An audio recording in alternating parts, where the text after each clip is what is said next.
তো গাইস কেমন আছেন সবাই? তো আমি আজকে আপনাদেরকে শিখাবো কিভাবে মাত্র 60 ডায়মন্ড দিয়ে নতুন এমটি5 এর স্কিন যে কোনো একটা বের করতে পারবেন। রাগ করলা রাগ করলে তো গাইস তোমরা রাগ করিও না, আমি কিন্তু মজা করতেছি না। তো গাইস বেশি কথা না বলে চলুন ভিডিও শুরু করা যাক, আর তোমরা দেখে নাও, টিক্স এন্ড টিক্সটা শিখে নাও।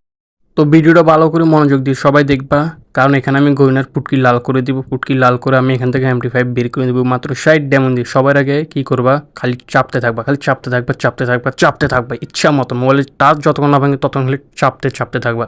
তারপর টোকেন দুইটা চাপ দিবা। কিছুক্ষণ চাপা চাপের পর এখন ফাইনালি স্প্রিংটা মেরে দিব। প্রথম স্প্রিং মেরে দিলাম। তো দেখা যাক গ্রিনা কি প্রথম স্প্রিং আমাকে দিয়ে দিবে। গ্রিনা তেরা নানিকা পুটকি কা সই দিয়ে দে। তো প্রথম স্প্রিং গ্রিনা আমাকে দিল না, নো প্রবলেম। এখনো আমার কাছে 40 ডায়মন্ড আছে, আমি আরো দুইটা স্প্রিং মারতে পারবো। দুই স্প্রিং এর মধ্যে একটা না একটা তো বের হবে, তোমরা খালি দেখতে থাকো ভিডিওটা।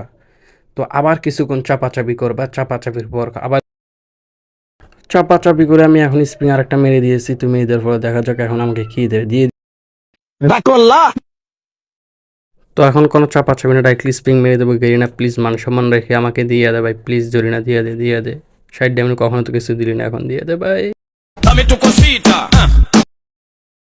তো গাইজ আমি শুধু তোমাদেরকে এটাই বুঝাইতে চাইছি, যাদের লাক ভালো তারা কিন্তু এক ডায়মন্ডও পেয়ে যাবে, আর যাদের লাকটা ভালো না তারা কিন্তু আমার মতন এরকম ধোকা খেয়ে যাবে।